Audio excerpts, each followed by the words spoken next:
Boa tarde a todas e a todos. Esse é o 8º encontro do curso de Formação Política e Cidadã, organizado pelo Instituto Federal de Alagoas, Campus Santana de Ipanema. Em especial, ele tem a concepção, a idealização, a gestão mais direta dos integrantes do coletivo de humanidades do Campus Santana de Ipanema, do IFAL. Conta com a participação de docentes de outros campi do IFAL, o professor Tiago, que conduzirá os trabalhos hoje. Ele é graduado em História e mestre em Educação e é docente do campus Palmeira dos Índios do Instituto Federal de Alagoas.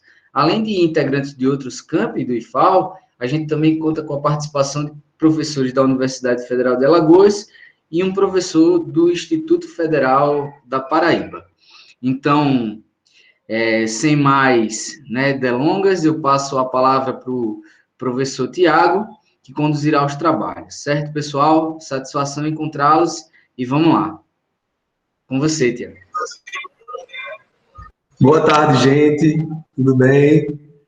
Uma satisfação estar aqui, né? Primeiro, queria agradecer a esse grupo de humanidades do IFAL Santana, do qual fiz parte também. Há pouco tempo estive lá em Santana. Comecei minha trajetória aqui no IFAL através de Santana, um local extremamente acolhedor, com pessoas geniais e que, enfim, desenvolvem projetos como esse que vocês estão vendo aqui.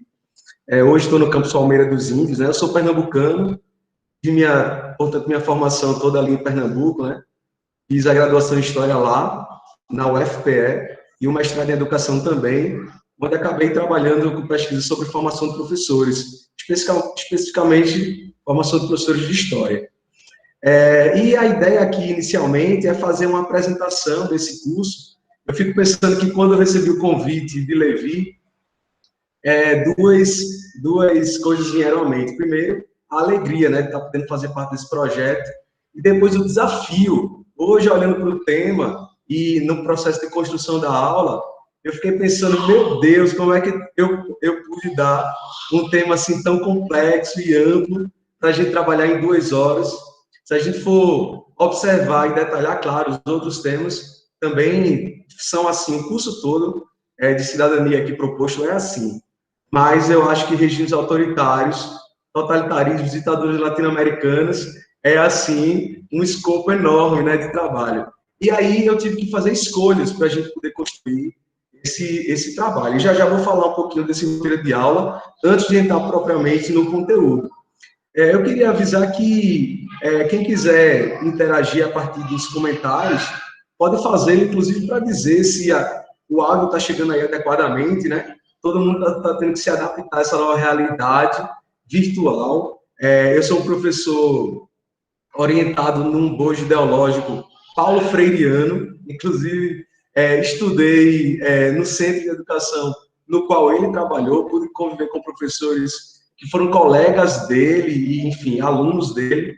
Então, é esse universo ideológico, digamos assim, que me conduz. E, por causa disso mesmo, a interação pessoal, para mim, é muito importante, porque o afeto faz parte da construção professor-alunos. Embora a gente esteja num curso rápido, mas isso está também imerso aqui.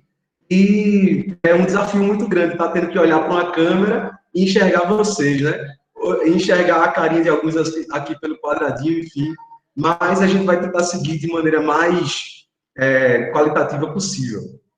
Muito bem. Então, o roteiro de aula que eu desenvolvi foi o seguinte. Eu vou ler aqui o tema e, a partir daí, eu vou explicar. Veja, regimes autoritários dos totalitarismos às ditaduras latino-americanas do século XX. Se eu fosse dar uma abordagem histórica a esse tema, a gente ia falar aqui, sobretudo, dos acontecimentos, causas e efeitos que o tema traz. Só que é absolutamente impossível fazer isso em 2 horas e falar, por exemplo, de totalitarismo, sobretudo da experiência nazista, fascista, stalinista, tem muito material na internet, quer dizer, é fácil você encontrar vídeos sobre. E aí, o que é que eu pensei em trazer? Ao invés de a gente trazer essa abordagem assim, digamos, cronológica, trazer uma abordagem mais conceitual. que é a gente definir, de um ponto de vista mais estrito senso, as diferenças entre totalitarismos, entre formas de regimes autoritários, ideologia autoritária. Quer dizer, a gente trazer uma abordagem de ferramenta para que você consiga, a partir daí, interpretar livremente o que você julgar ou não é uma proposta que dialoga com totalitarismos ou que é apenas uma ditadura, enfim. Então, é mais trazer um bojo conceitual, um bojo teórico de ferramentas para que a gente consiga identificar as diferenças desses modelos. Por isso, a gente vai debater, portanto, conceitos, e não ficar acumulando aqui, como Paulo Freire falava, né, uma educação bancária, onde eu vou falar sobre um bocado de data, um bocado de evento, e você vai ficar aí meio, nossa, para que isso tudo? Enfim, a gente sair daqui. A ideia é arregimentar, é mover a construção de competências cognitivas, de você entender, portanto, diferentes conceitos ligados a essa temática e poder você, a partir daí, identificar as diferenças desses regimes, inclusive avaliar como a política atual pode ou não estar dialogando com esse universo. Então, eu construí um roteirozinho aqui que eu quero já citar. Entrar no slide, mas vou falar rapidinho, quando começar o slide, sobre Norberto Bobbio e o livro Dicionário de Política, que é o nosso norte conceitual. Depois a gente vai para noções de autoridade, noções de autoritarismo, que são conceitos diferentes, autoridade e autoritarismo, ideologias autoritárias. Depois de ideologias autoritárias, vamos trabalhar regimes autoritários, né, movidos por essas ideologias. A partir de regimes autoritários, nós vamos entrar especificamente em totalitarismos, vendo noções de totalitarismos, veja, dialogando exatamente com o tema, né, para a gente não fugir dele. Depois, noções de ditaduras, características dessas ditaduras, de algumas ditaduras, sobretudo, logicamente, a geografia americana, né? E, pronto. Então, assim, a ideia é a gente trazer esse escopo, né? E ver a proximidade das as coisas lá fora, isso tem de casa informada. Não sei se o pessoal pode ver aí. Aí tá dando uma... Beleza, vamos seguir. Então, é o seguinte, eu quero... Todo mundo mantenha, exceto o Tiago, né? É importante que todo mundo mantenha o microfone desligado. O participante Agnaldo Fabrício, ele está com o microfone ligado. Se você puder desligar, Agnaldo, seu microfone, a gente agradece. Às vezes, sem querer, né? A pessoa acaba... Valeu. Beleza. Então, seguindo aqui, pessoal, eu fiz além do slide, para a gente não ficar um slide muito grande e tal, já que já são 2 horas, né, de aula, quer dizer, é longo, assim, se você considerar o universo digital. Eu fiz alguns pontos aqui que anotei no caderninho e eu vou seguindo aqui nessa sequência e a gente vai trabalhando também com o slide, tá? Então, vamos observar aí essa primeira folha de slide. A gente vê um cartoon, né, de um cartunista muito famoso, americano, né, nova-iorquino, chamado Eric Duke. E nesse cartoon, eu gostaria que vocês observassem, né? Claro, a impressão do cartoon, óbvia, de cara, é a gente ver um ser humano com seus olhos tapados e boca tapada também. E quando a gente vê isso, obviamente, a gente tem logo uma relação com a opressão, né? Essa pessoa que está aí, atrás dessas mãos, ela está, de alguma maneira, sofrendo alguma repressão, alguma opressão. Mas se você for observar, embora esse óbvio esteja contido, essa pessoa está no meio do quadro. Então, ela é central, embora ela esteja com suas possibilidades limitadas. Ela não esteja podendo ver e nem falar, impedida por um outro. Esse outro tem as mãos, os punhos da camisa e tal, cheio de palavras, né? Que tem a ver com o universo, lembra um pouco palavras jornalísticas, portanto, tem a ver com a ideia de censura, de impossibilidade. Então, essa imagem, ela é muito sofisticada para a gente conseguir compreender a ideia de totalitarismo. Porque o total da palavra totalitarista desse verbete tem justamente a ver com o fato de você ter, de fato, a gente vai ver a partir de autores, a participação do sujeito na política, mas essa participação está totalmente submetida a uma autoridade ditatorial, a um regime que pode ter a ver com um partido, que pode ter a ver com uma pessoa, mas é um regime que está para além dele, que bloqueia, portanto, suas liberdades individuais. Então, essa é a ideia central do Cartoon. Inclusive, se vocês perceberem alguma outra coisa, quiserem contribuir de alguma outra forma, por favor, falem, coloquem aí, para eu saber também ideias de vocês, obviamente, nos comentários, né? Perfeito. Então, eu vou pedir para o Levi passar, por favor, o slide. Esse é o nosso livro de referência para a conceituação, né? Dicionário de Política, de Norberto Bobbio. Inclusive, eu tenho esse livro digitalmente, eu posso disponibilizar para vocês. Perfeito, é isso mesmo. Levi está ali mostrando. Eu posso enviar para vocês digitalmente, né? E esse dicionário de política, ele é fundamental, porque ele consegue trazer de maneira sintética, mas com um nível grande de elaboração, conceitos chaves que dialogam com o universo da política. E a partir dali você tem um norte teórico que você pode percorrer. Então eu escolhi ele porque esses temas todos que a gente vai trabalhar, que eu falei aqui no roteiro, justamente tem a ver, né, com o universo da política. Norberto Bobbio é um historiador, tem uma atuação sociológica também importante, italiano, foi publicado pela UNB, e a partir daí a gente vai discutir, então, noção de autoridade. Veja bem, autoridade, a palavra autoridade, ela vem do latim autoritas, e no latim significa poder ligado a uma legitimação socialmente reconhecida. Então, para que haja autoridade, é necessário haver uma legitimação social. Existe uma forte relação entre autoridade e poder. E quando a gente fala de poder, a gente não pode deixar de falar de Michel Foucault, já citado aqui algumas vezes, porque é uma referência, de fato, no campo da filosofia, sobretudo, mas também da sociologia, também da história. E Michel Foucault fala sobre os micro e macropoderes. Aqui a gente vai ver a autoridade presente tanto nos macropoderes quanto nos micropoderes.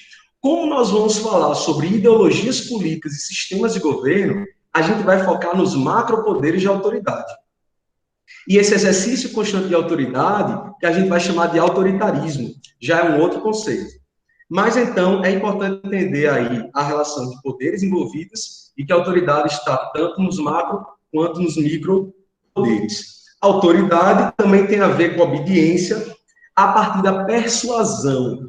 É engraçado isso, porque a gente vai ver o seguinte, Norberto Bobbio, ele vai defender que você tem dois grandes universos de autoridades.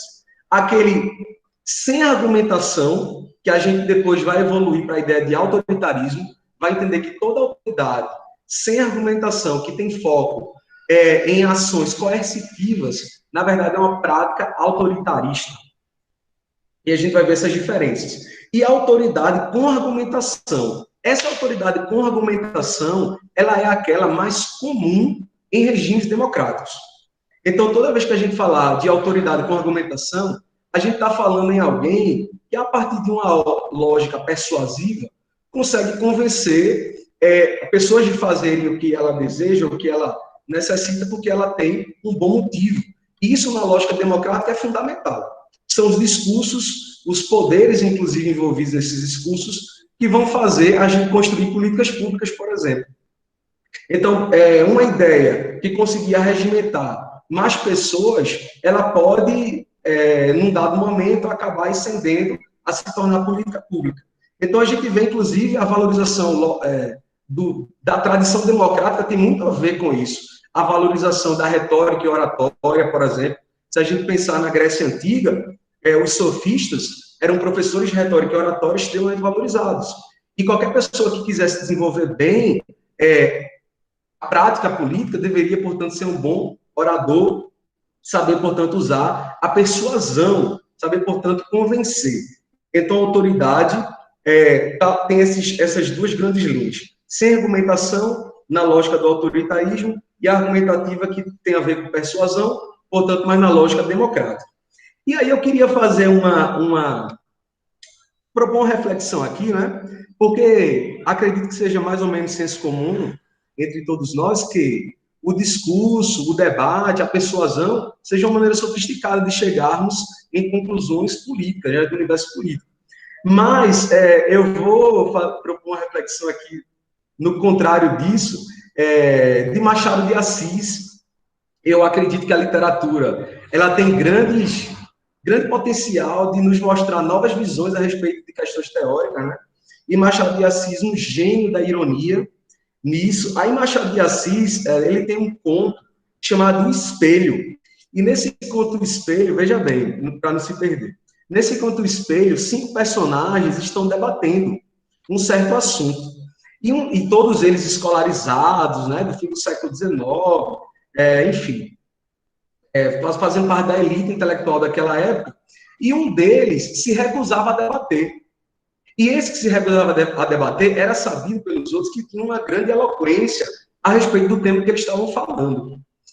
Num dado momento, os outros 4 se incomodaram e perguntaram a esse quinto por que ele não estava participando do debate, porque ele não estava falando e tal. E ele falou assim que, na verdade, ele não debatia nunca, porque ele considerava que o debate era um resquício do nosso instinto humano animalesco em querer vencer o outro de alguma forma. E como a gente superou um certo paradigma anticivilizacional, né, nessa lógica de brigar, então a gente tenta suprimir o outro, estar à frente do outro, acima do outro, a partir de discursos. E é Machado de Assis falando ali, com certeza, né? E fazendo uma crítica importante a essa coisa toda. Porque, claro que vou reforçar a ideia de que o debate é a forma mais sofisticada que conhecemos de conseguir chegar a certas conclusões, entender que a divergência é importante e tal, mas Machado coloca essa questão. Será que o debate também não é uma forma da gente querer ainda assim exercer poder sobre o outro, né? Então, é interessante, aí uma reflexão a mais. Muito bem. Então, passando aqui para o nosso próximo slide. Por favor. Muito bem. Agora, eu vou citar um autor, um sociólogo, chamado Amitai Etzioni. Esse sociólogo pensou, é um sociólogo estruturalista, pensou sobre complexidade das organizações e como as organizações sociais, tanto no universo público quanto no universo privado, se desenvolveram. E ele chegou à conclusão de que existem basicamente 3 grandes formas de autoridade. Veja que eu não estou falando de autoritarismo, hein? Autoridade ainda. Então, que 3 formas de autoridade são essas, basicamente? As coercitivas, que são aquelas que trazem ameaças físicas, pode ser feita tanto pelo Estado quanto no dia a dia comum, né? Alguém que ameaça bater no outro, numa briga de trânsito e tal. Então, autoridade coercitiva. Autoridade remunerativa, tem a ver com o controle de recursos. Você, portanto, exercer poder sobre o outro, porque você tem o controle, né, de alguma forma de bem e tal. Então, eu lembro muito, no universo familiar, a gente fez 18 anos aqui, né, certamente a maioria já é de maior, tal. Enfim, quando fez, e aí, crente que estava de maior, agora pode fazer o que quiser, o pai disse, não, mas você não tem dinheiro, você ainda não trabalha, você e tal, quer dizer, mantém uma autoridade remunerativa, né, controlando os recursos. E autoridade do tipo normativa, que pode ser meio, digamos assim, behaviorista, no sentido de uma normativa de premiação, ou seja, estimular você a fazer alguma coisa, né? E a partir desse estímulo, você vai e faz o que aquela autoridade quer, através de prêmios, ou então através de privações simbólicas. Vou dar um exemplo. Imagina que você recebeu lá um convite, dizendo para você ir para uma festa, só que essa festa exige um padrão de roupa. E se você não for com aquele padrão de roupa, você não entra. Então, a autoridade, através de privações simbólicas, portanto, normativa. São esses 3 grandes grupos de autoridade, esses 3 grandes grupos que caracterizam a autoridade. E a gente, no processo aqui da aula, vamos acabar aprofundando mais na autoridade coercitiva, porque o exercício dela constrói o autoritarismo. O sufixo ismo tem justamente a ver com a ideia de sistema, né? A autoridade sistemática, onde existe uma relação de poder estruturada, se torna autoritarismo. E ela se faz, sobretudo, a partir da autoridade coercitiva. Obviamente, as outras também estão presentes, mas, sobretudo, a autoridade coercitiva vira autoritarismo. Beleza? Muito bem. Então, a gente vai tratar aqui o seguinte. Está claro, portanto, que a autoridade ela é exercício de poder, mas ela, para acontecer, exige um poder legítimo que determine essa existência. Aí vocês assim, como assim poder legítimo? A autoridade, embora ela possa exigir isso de maneira violenta ou não, ela precisa de uma legitimidade. Você não vai conseguir ver nenhum regime autoritarista que não teve uma legitimidade dada por um grupo social. Claro que isso tem a ver com o contexto histórico em que é feito, né? A gente não vai achar que a maioria das pessoas do mundo achariam normal perseguir um grupo étnico como os judeus no contexto do nazismo, né? A gente não vai achar que isso, em qualquer momento da história, seria plausível, mas em determinado contexto histórico, aquilo foi possível e o nazismo só existiu porque houve a legitimidade dada pela sociedade. Quer dizer, a autoridade precisa desse diálogo com o grupo para poder se fazer de verdade, né? Então, legitimação dada pelos grupos sociais. E aí, a partir daí, pessoal, a gente vai começar a trabalhar noções de autoritarismo. Veja bem, então eu terminei toda a noção de autoridade, apresentando pontos centrais, e agora a gente vai entrar em noções de autoritarismo. Antes disso, eu quero ler aqui o slide que Levi já apontou, né? Que é um fechamento dado por Eckstein, outro sociólogo, digamos, um fechamento do que seria a autoridade aqui para a gente ter um norte, né? Uma conceituação. Acho importante esse fechamento. Então, abre aspas para Eckstein, ele fala: a política é um conjunto de relações assimétricas entre membros de uma unidade social, ordenados de um modo hierárquico, que tem por objeto a condução da própria unidade social. Então, assim, política tem a ver com autoridade porque é assimétrica, porque a autoridade prevê uma relação de poder assimétrica.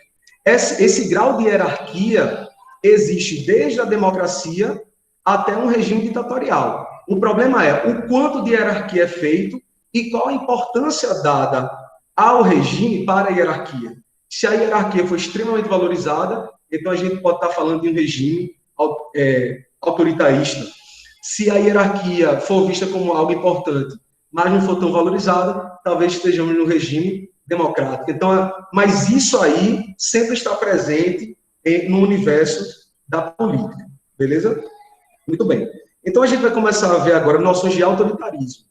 Passamos de autoridade para autoritarismo. E aí, eu quero citar 3 abordagens, 3 grupos, assim, de ideias que a gente pode trabalhar autoritarismos, que é o primeiro, estrutura de sistemas políticos, se fazendo autoritaristas, disposições psicológicas, portanto, ligada ao universo do particular, do pessoal, de cada sujeito, e ideologia autoritária. Eu vou explicar um pouquinho de cada, já dizendo que é sobre a ideologia autoritária que a gente vai caminhar. Porque cada um dessas linhas, digamos assim, para a gente trabalhar autoritarismo, vai gerar interpretações específicas. E como a gente está trabalhando ideologia, regime autoritário para falar dos totalitarismos, então eu vou pelo caminho da ideologia autoritária. Mas vou explicar cada um primeiro. Estrutura de sistemas políticos seria a ideia de regimes políticos privilegiarem a autoridade governamental, diminuindo, portanto, instituições representativas, concentrando, assim, poder político na mão de uma pessoa ou de um órgão. Então, o autoritarismo, ele se faz presente nos sistemas políticos quando você tem uma autoridade governamental que diminui instituições representativas que fortalece, concentra poder político na mão de uma pessoa ou na mão de um órgão. É assim que a gente observa, então, o fazer autoritário por instituições. Disposições psicológicas é a compreensão que o autoritarismo ela pode fazer parte da personalidade de alguém, de pessoas, tanto no sentido de exercer o autoritarismo, quanto no sentido de ter uma personalidade, digamos, que aceita a relação autoritária, a relação autoritarista, de maneira tranquila. Então, isso também é importante para a gente entender como sistemas autoritários que diminuem os direitos individuais se fazem fortes, né? E a ideologia autoritária, ela é aquela que nega a igualdade absoluta entre os homens. Numa ideologia autoritária, você tem os homens preconcebidos de forma hierárquica, e o poder, e, digamos assim, um privilégio muito maior dado às lideranças. Então, a partir da ideologia autoritária, a gente tem a possibilidade de construir regimes autoritários e, obviamente, quando a gente falar de totalitarismos, primeiro a gente vai falar de uma ideologia para depois falar de um sistema político de fato. Veja, no contexto do exercício do autoritarismo, a autoridade torna-se restrita. Como assim? O autoritarismo, ele não prevê a autoridade como um todo, como a gente viu logo nos 2 primeiros pontos. A autoridade com persuasão e sem persuasão. A autoridade com persuasão, no autoritarismo, ela não tem vez. A autoridade feita no autoritarismo é uma autoridade coercitiva. Não tem a necessidade, ela não se vê na necessidade do convencimento pelo discurso. Ela tem um discurso, mas a principal ferramenta é o exercício de poder de forma coercitiva. Então, no autoritarismo, a fonte do poder é a coerção, a forte hierarquia, a obediência e o desejo de construir o consenso nos súditos. Entenderam? Então, o autoritarismo, repetindo, a ideia de autoridade persuasiva não está presente no autoritarismo, porque o autoritarismo, ele exerce o poder através de coerção. Portanto, só do universo coercitivo da autoridade, e aí o foco do autoritarismo é fonte hierárquica, obediência e consenso dos súditos. Muito bem. Então, abriu aí o áudio de Madu Leite, provavelmente foi sem querer, porque começa a atrapalhar um pouco, né? Aqui, Ô, Silvana, diga a madrinha que nós ficou com tudo e só sobrou 2. Madu Leite. Eduardo, seu áudio tá ligado. Muito bem. Eu vou continuar. É o seguinte. Então. Só um minuto, Tiago. Beleza. Cadê o boi, João Pedro? Cadê o boi? Madu Leite, seu áudio tá ligado. Se puder desligar. Foi, Tiago, vai. Obrigado. Beleza, Danilo já... Às vezes a pessoa nem sabe desativar, né? Às vezes porque essa ferramenta é nova aí. Mas beleza, Danilo desativou. Então, aqui, aí você deve estar pensando, caramba, Tiago está falando de autoridade, autoritarismo, mas todos nós, seres humanos, que somos livres, intelectualmente desenvolvidos, né? A gente deveria ter uma natureza libertária, né? Todo mundo deveria, enfim, ter essa percepção de, poxa, eu sou dono aí de uma liberdade individual, como se fosse um valor eterno ou inato a nós, né? Essa perspectiva, inclusive, desde as contribuições teóricas do iluminismo, se fazem presente no nosso cotidiano, e a gente tem uma certa ideia de que isso é permanente. Mas, na verdade, eu quero fazer um questionamento a isso, a partir desse livro aí que já está no slide, que na verdade, o Discurso da Servidão Voluntária, de um francês do século XVI, chamado Etienne de Laboutier. E ele fala justamente dessa ideia de servidão voluntária, que seria uma certa tendência de todos nós de, no universo político, cedermos um pouco da nossa liberdade a uma autoridade. E, inclusive, Thomas Hobbes fala sobre isso, eu vou citar ele aqui também mais para frente. E, assim, a gente cedendo um pouco dessa autonomia, a gente não tem o ônus da escolha, porque vai ser alguém, vai ser um outro, um governante, enfim, um regime que vai decidir por nós. Então, de natural, segundo Lavoisier, de cedermos, digamos assim, a autoridades e tal. E isso seria uma tendência de explicar o porquê, do ponto de vista político, muitas vezes regimes autoritaristas acabam chegando ao poder e as pessoas o aceitando, inclusive o legitimando, porque a gente acabou de ver aqui que precisa ter legitimidade para aquilo ali se fazer presente. Né? Então, é uma questão aí interessante, Etienne Lavoisier. Muito bem, então, ó, continuando aqui, falando sobre noções de autoritarismo, a gente pode dizer, então, que todo autoritarismo é, regra geral, contrário à democracia. Porque a democracia, você tem que ter uma percepção do contraditório. Na democracia, você tem que ter uma percepção de várias vozes. O discurso, ele é livre, né? Pelo menos a priori. Ele é naturalmente contrário à democracia. Bobbio chega a falar, né, Norberto Bobbio, que o autoritarismo e totalitarismo, muitas vezes no senso comum, ele é dado como se fossem sinônimos. Eu ainda não falei sobre totalitarismos, mas já a gente vai ver que realmente tem um diálogo grande, né, entre autoritarismo e totalitarismo. O fato é que muitas vezes, segundo Bobbio, ele pode ser considerado sinônimo, mas existem diferenças importantes entre, digamos, um autoritarismo que leva a uma ditadura e um autoritarismo que leva a um regime totalitário. Inclusive, mesmo regimes totalitários se apresentam diferentes. Já a gente vai ver essas diferenças. Muito bem, então, regra geral, todo discurso de autoritarismo, ele dialoga com a ideia de ordem e de hierarquia. Então, é esse o bojo, né? E são essas noções de autoritarismo que eu queria destacar aqui. E agora a gente já vai começar a trabalhar a ideia de ideologias autoritárias. Veja bem, vimos noções de autoridade, noções de autoritarismo, agora ideologias autoritárias, quer dizer, certos grupos de ideias que pretendem usar do autoritarismo para se fazer relevante, né? Então, veja, compreende-se os regimes, as ideologias autoritárias sempre se colocam como única forma de alcançar a ordem, o bem supremo, através de uma rigidez hierárquica. Então, toda vez que a gente estiver falando de uma ideologia autoritária, ela vai ter como princípios a única forma de alcançar a ordem, bem supremo, através de uma rigidez hierárquica. Esses são conceitos muito caros a esse universo ideológico. Doutrinas autoritárias, muitas vezes, são antirracionalistas e anti-igualitárias. Aí você diz assim, como assim?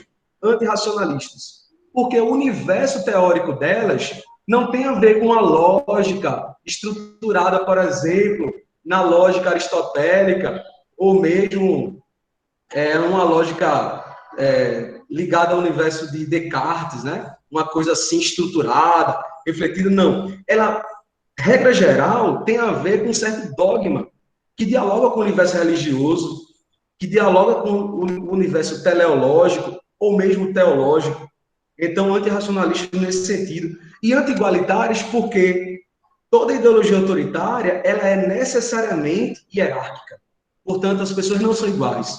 O líder, ele não é igual aos outros. Ele é supremo, ele é superior, ele é iluminado. E essa iluminação dialoga com alguma coisa mais ou menos divina, divinizada, teológica, né? Portanto, não se baseia na razão, mas na vontade imperativa de um certo Deus, entre aspas, que podem ser muitos deuses, né?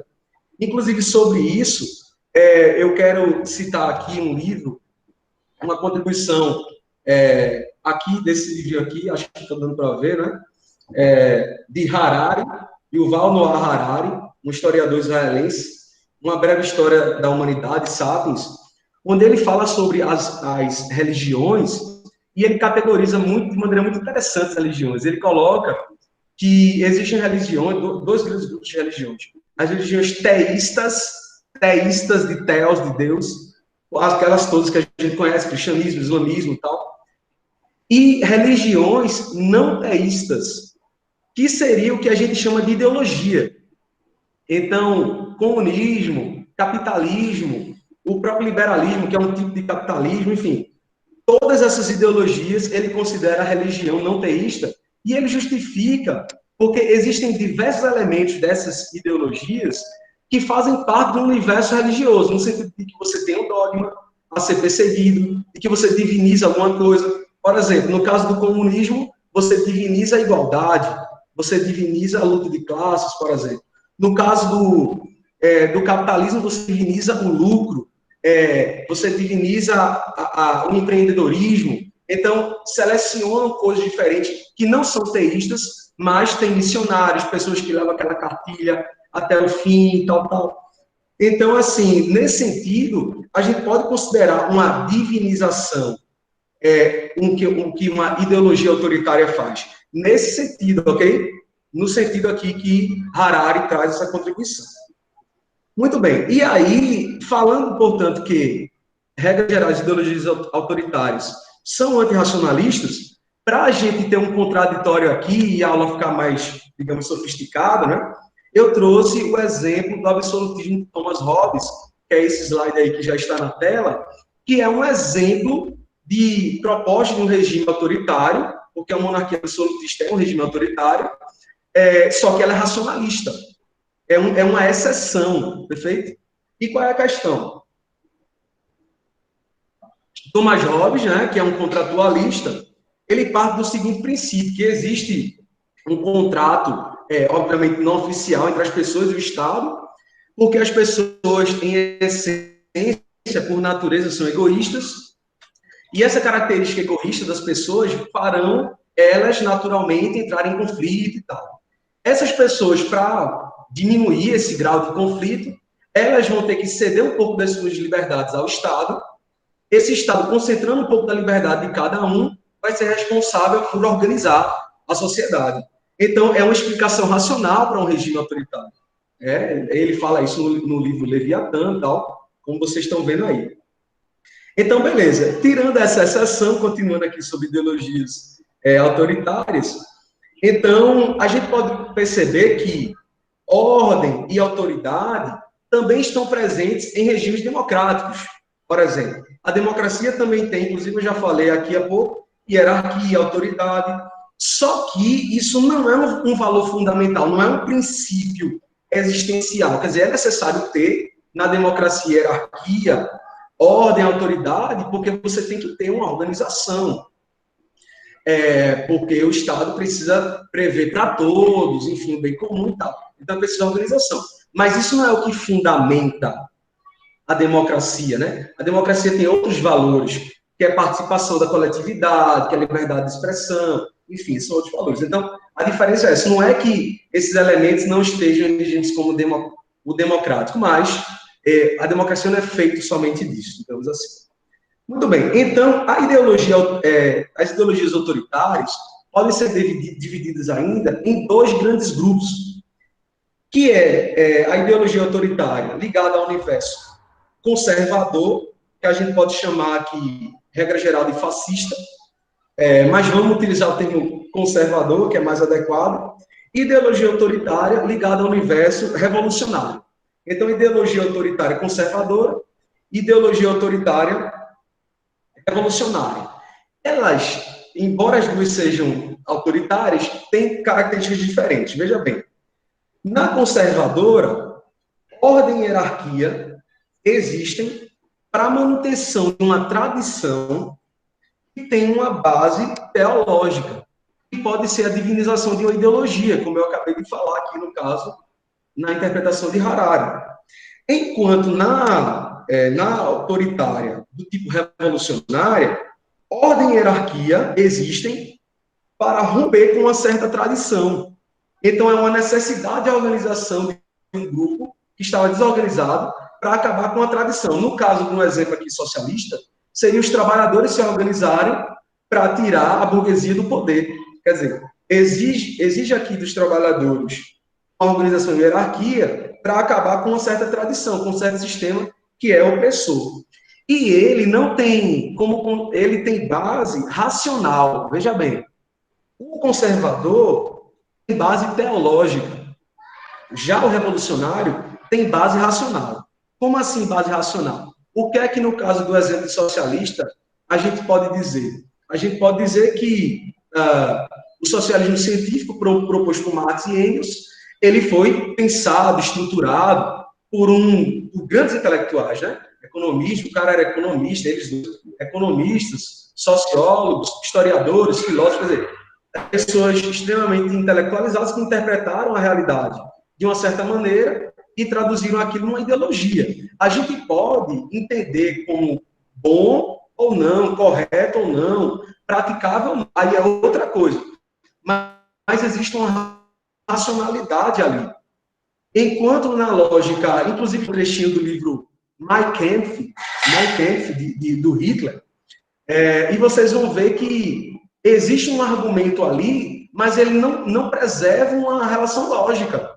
Ele não tem um embasamento científico ou que tenta ser científico. Então, essa é a diferença. Eu não quero dizer aqui que, necessariamente, inclusive quem está dizendo isso nem sou eu, é Bobbio, né? Mas eu não quero dizer aqui que a ideologia autoritária revolucionária, ela está certa porque ela se pretende racional. Mas ela tenta a racionalidade, essa é a questão. Já na ideologia autoritária conservadora, a base é teológica, é ligada a uma tradição, ligada a mitos, ligada a coisas sem fundamento, de fato, científico.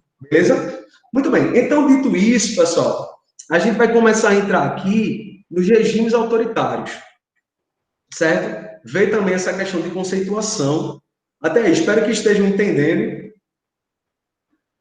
essa ausência da percepção e de ver vocês, né? Os olhos, os trejeitos, faz com que a gente não tenha essa...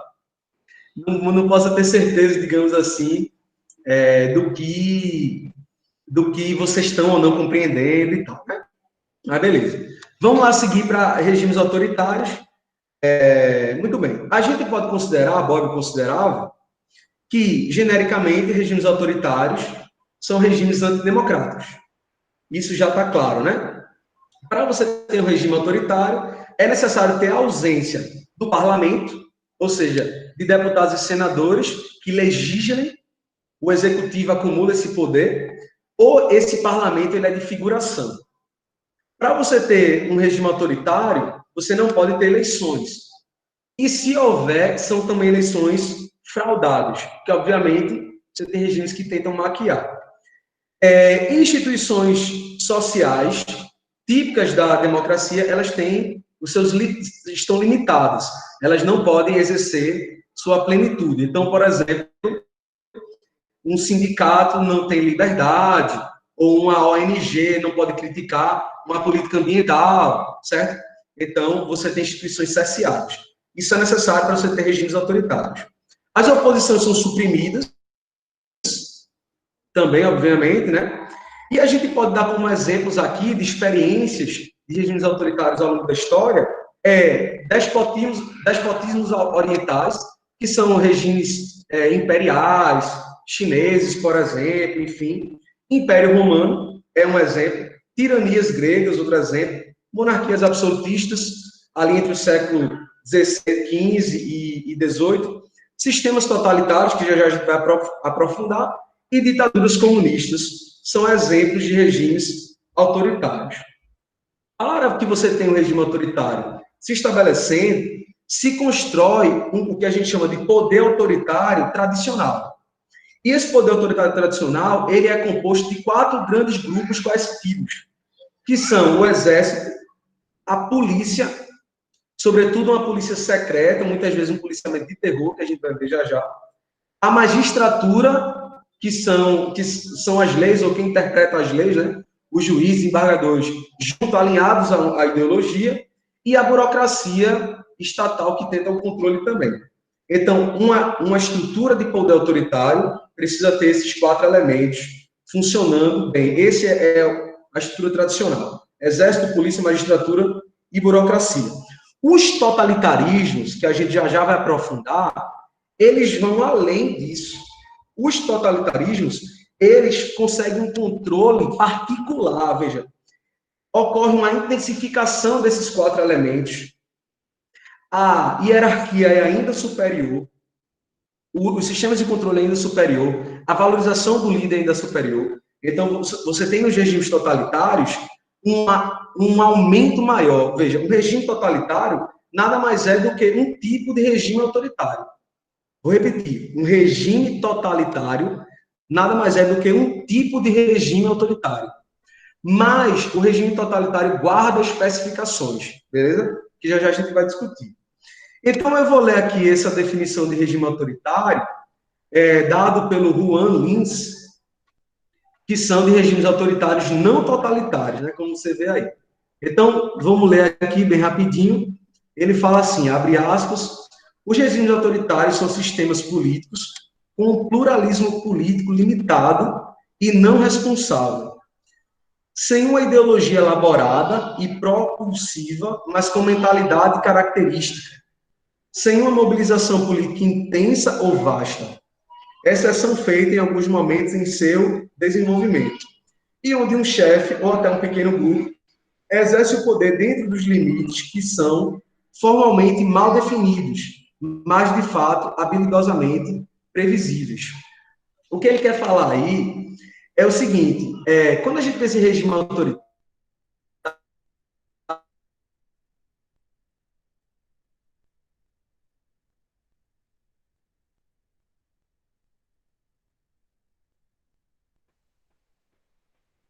Pessoal, a internet do Thiago deu uma travada, acho que para vocês também.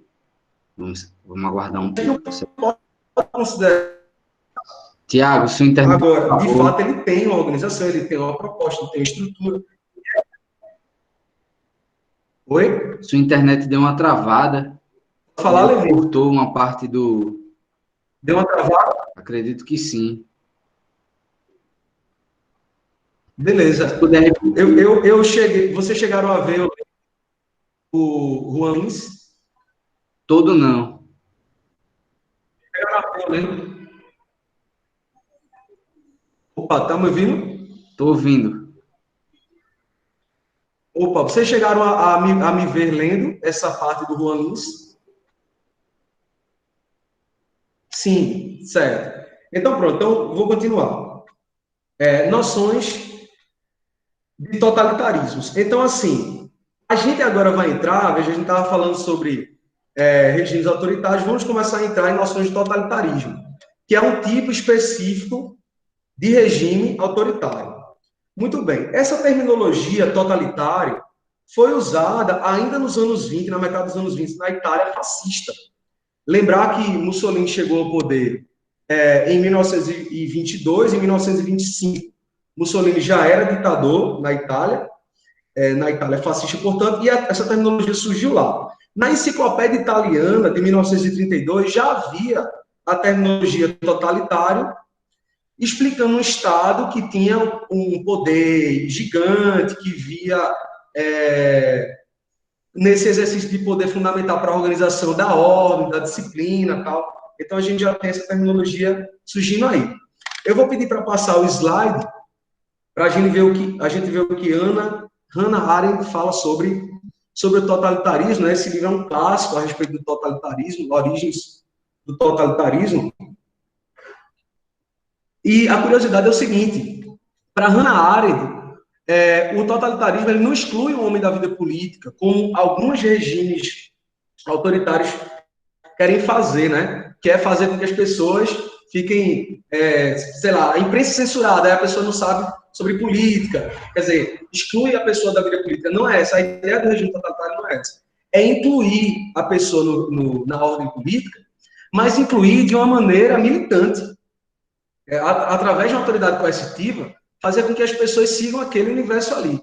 Então, mobilizá-lo, arregimentá-lo, né, o sujeito, adentrar em sua vida privada, fazer com que as ideias da ideologia, os conceitos, enfim, a estrutura de poder, entre na sua vida privada também, transformar seus valores nos valores do regime, busca transformar a natureza humana, quer dizer, é algo que, nesse sentido, inclusive, também é teológico, tá dando para entender? Uma teologia não teísta. Por quê? Porque a religião ela é assim, né? Ela tem a ver com a ideia de natureza humana, é algo metafísico, quer dizer, é algo para além dos limites digamos, do que a gente cria, do que é cultural, é algo natural, né? É algo que tem a ver com esse universo. Então, está no mesmo bojo aqui, o totalitarismo, transformar a natureza humana através de explicações históricas, dogmáticas, segundo Hannah Arendt. Então, que a gente tem um totalitarismo destino, existe uma certa organização. E os pontos principais são ideologia do terror, que é você o tempo todo fazer com que as pessoas tenham medo, por isso que o inimigo em comum. Porque o nazismo escolheu os judeus como um inimigo, né? A ser, claro, tem um contexto histórico do fato de a Alemanha estar muito quebrada depois da crise de 29 e os judeus serem donos de alguns, sobretudo os judeus americanos, né? Ser dono de alguns daqueles bancos que quebraram. Aquilo tem uma influência direta na vida dos que perderam a Primeira Guerra, incluindo a Alemanha. E isso fez com que digamos, fosse mais fácil nutrir esse ódio para os judeus em função dessa ideia e também do corte racial, né? Porque na medida que os alemães, que o nazismo, perdão, se considerava os arianos, portanto, os germânicos, como superiores, tinham que escolher uma raça inferior, a inferior da inferior, né? Se tem um superior, tem uma super inferior. E quem é a super inferior? São os semitas, são os judeus. Então, isso tudo explica. Mas é mais fácil você criar uma ideologia do terror se você tem um inimigo em comum, você arregimenta as pessoas. Então, isso estava presente, está presente nos totalitarismos. Isso a gente vê não só no totalitarismo nazista. Já vou falar sobre os outros totalitarismos, né? Partido único, um regime elitista, fanatismo ideológico, politização de tudo, quer dizer, politizar tudo, e controle e espionagem. Então, essa organização é fundamental dentro dos totalitarismos. Uma ultravalorização do poder da liderança, inclusive ideológica. Então, o chefe, segundo Norberto Bobbio, ele é aquele que pode falar sobre a ideologia, dizer como ela deve ser ou não deve ser, ele é o líder, inclusive, dos pensamentos. E aí, para deixar isso claro aqui como exemplo, eu vou ler um trecho do livro de Hitler, escrito por ele na prisão. Hitler, em 1923, ele tentou dar um golpe na Alemanha, não conseguiu, ficou preso, só conseguiu chegar ao poder em 1933, 10 anos depois, e no período da prisão ele escreveu esse livro, Mein Kampf. Esse livro, depois do ano de 1945, ele ficou sob a tutela do governo alemão e ele não podia ser publicado por ninguém até o ano de 2015, né? Porque os direitos autorais duram 70 anos. Depois disso, qualquer editora pode publicar, porque aí se tornou um bem, digamos assim, público, né? E aí eu lembro que nesse debate, no ano de 2015, havia muita ideia de dizer assim, não, os livros só vão sair com notas de rodapé de historiadores e tal, para explicar o contexto, não sei o que lá. Esse livro aqui eu comprei num shopping e não tem nota de rodapé nenhuma, não tem, tá ali, qualquer uma pessoa pode ler, ter acesso. Obviamente que para pessoas que trabalham com o tema, né, como eu e como outros, é importante você ter um registro histórico para entender a ideologia, entender o que pensavam, mas qualquer pessoa acaba podendo ter acesso, né? Então, é isso. Eu vou ler aqui um trecho que tenta explicar um pouquinho essa ideia aí de ultravalorização do líder, inclusive no sentido de ser um porta-voz intelectual, né? Porque esse livro, obviamente, é meio que a Bíblia, né, do universo nazista. Então, veja bem, é um trecho falando sobre o germânico norte-americano e como ele ainda ficava numa condição de superioridade se seguisse alguns princípios aqui. Então, vejam bem. O germano do continente americano elevou-se até a dominação deste, por se ter conservado mais puro e sem mistura. Ali continuará a imperar enquanto não se deixar vitimar, escuta a palavra, pelo pecado. Olha a teologia da mistura do sangue. Quer dizer, cruzamento de raças é, portanto, sempre o seguinte: há rebaixamento do número 1 da raça mais forte. Então, se a raça mais forte é o ariano, e ele se tem uma relação sexual, enfim, tem um filho com uma pessoa de outra etnia, então aquele filho vai ser mais fraco, e quem perdeu foi a raça mais forte. Quer dizer, o elemento ariano foi quem saiu perdendo. E B, regresso físico e intelectual, e com isso o começo de uma enfermidade que progride devagar, mas seguramente. Veja só o peso disso. Provocar semelhante coisa não passa, então, de um atentado à vontade do Criador. Olha o elemento teológico de novo. O castigo também corresponde ao pecado, procurando rebelar-se contra a lógica férrea da natureza ou a naturalização da coisa, tá vendo? Quer dizer, não tem a ideia da racionalidade, é natural. Você não precisa, é natural, é da essência. Ele considera, portanto, que esse recorte da raça é natural. O homem entra em conflito com os princípios fundamentais, aos quais ele mesmo deve exclusivamente a sua existência no seio da humanidade. Então, é um exemplo aí disso que eu estou falando sobre ideologias totalitárias. Beleza? Muito bem. Agora vamos passar aí, por favor, o slide.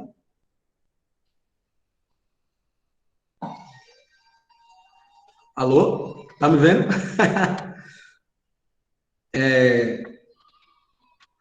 Passar o slide aí, por favor. Levi, tá me ouvindo? Passou, não? Olá. Bom, passou. É porque eu acho que deu uma travada, eu não estava vendo. Agora passou. Muito bem. Outro autor, para a gente não ficar só na Hannah Arendt, né? Outros dois autores que falam sobre o totalitarismo e a autocracia é o Frederic Brzezinski. São dois autores, e eles citam, elegem 6 pontos para a gente considerar algum regime totalitário. Você ter uma ideologia oficial sobre a existência humana, e crítica ao estado atual das coisas, né? Vou acabar com tudo isso daí, né? Esse tipo de coisa. Crítica ao estado atual de todas as coisas. Partido único ditatorial, hierárquico, de fé inabalável. Terrorismo policial ligado a uma repressão psicológica contra um inimigo plausível. Por exemplo, dando um exemplo aqui do nazismo, que é o mais conhecido. Um inimigo plausível soviético. Era um inimigo plausível, né? Porque são ideologias contrárias e tal. Mas seria um inimigo fantasioso os judeus. Um inimigo fantasioso. Então, um exemplo. 4º ponto. Monopólio social do partido através dos meios de comunicação em massa. Isso é inédito. Essa característica do 4 é absolutamente inédita nos regimes autoritários.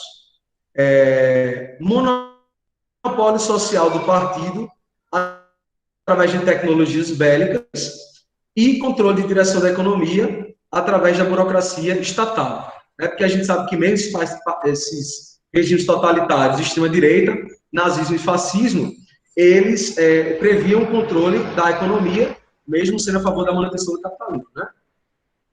Beleza, então, vamos seguir aqui, trabalhando as diferenças. Pode passar, por favor, o slide. As diferenças do que a Hannah Arendt e o Frederic Brzezinski consideram como experiências totalitárias. Regra geral, a gente, quando está estudando na escola, por aí afora, vendo alguma coisa, a gente considera que a Alemanha de Hitler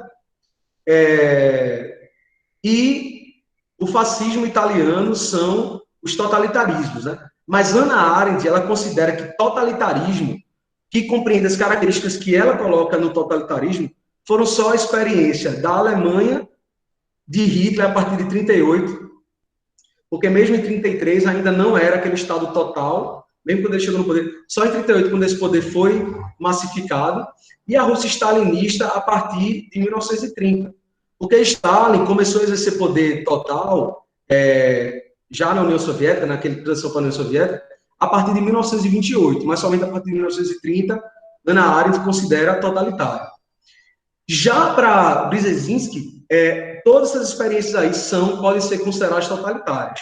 A Alemanha de Hitler, Rússia stalinista, ele chama, engraçado que eles não colocam União Soviética, eles colocam Rússia mesmo, né?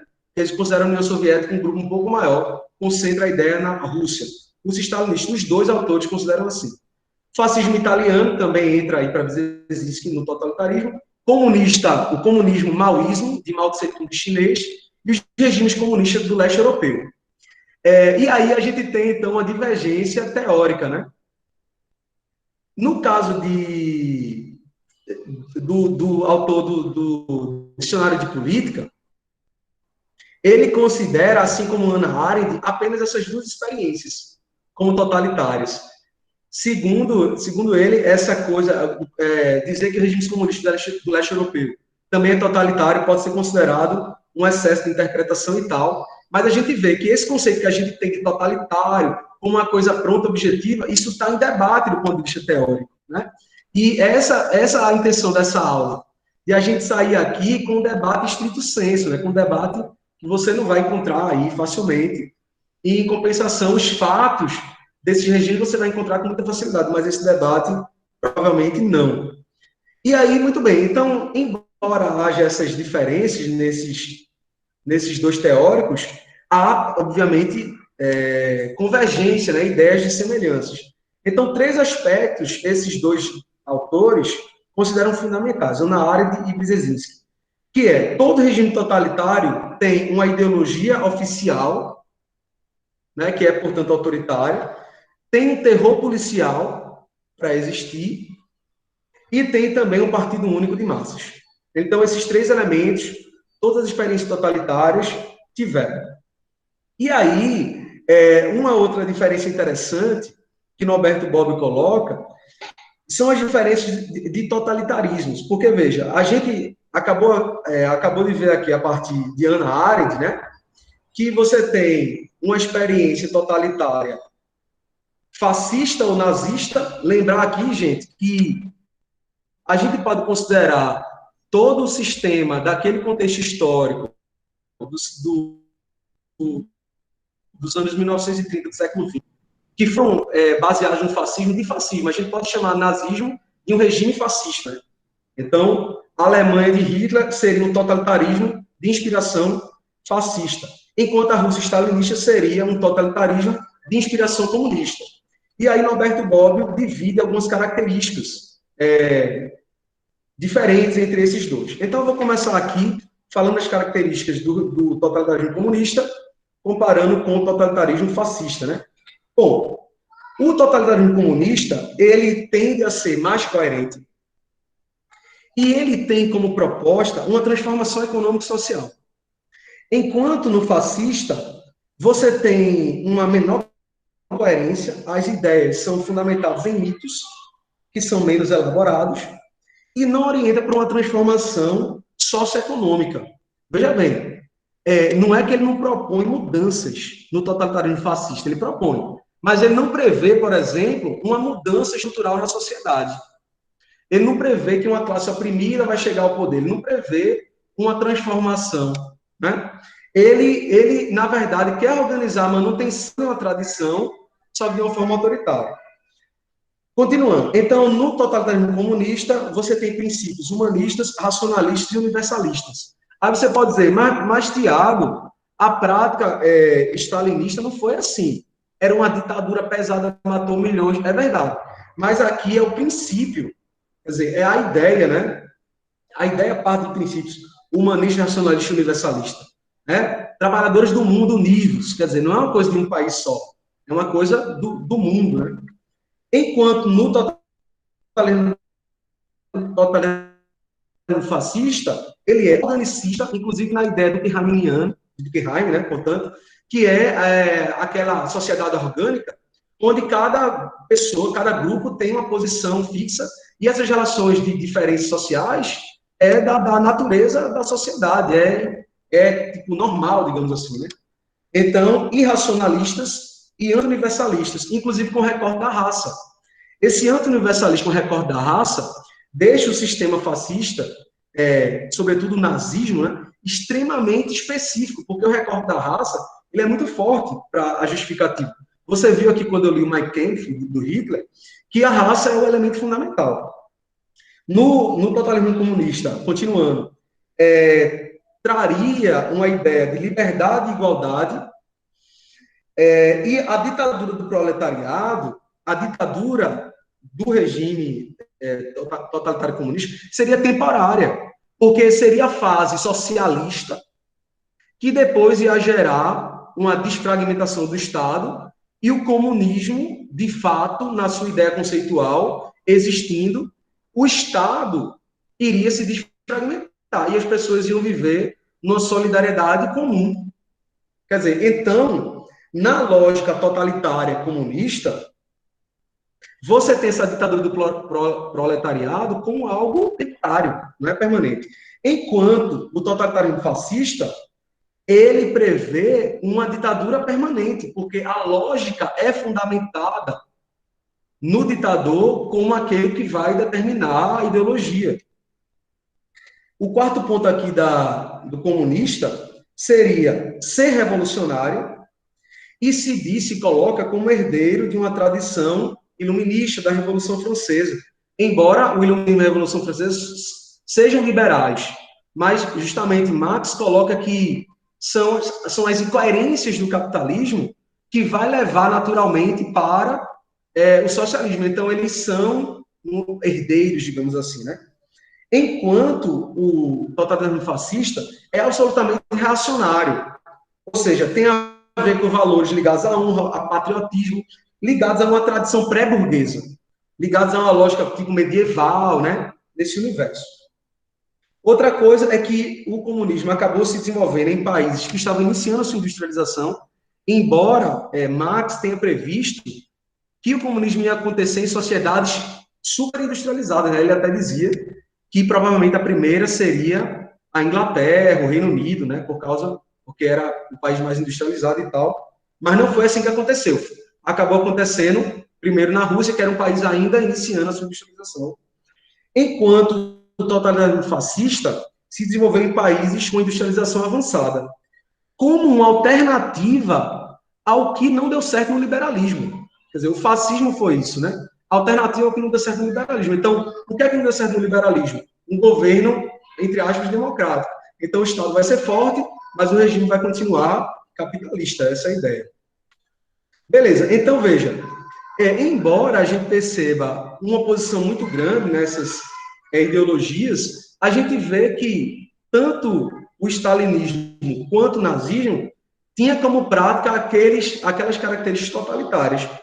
Regime totalitário oficial, quer dizer, uma ideologia totalitária oficial, terror policial e o partido único de massas.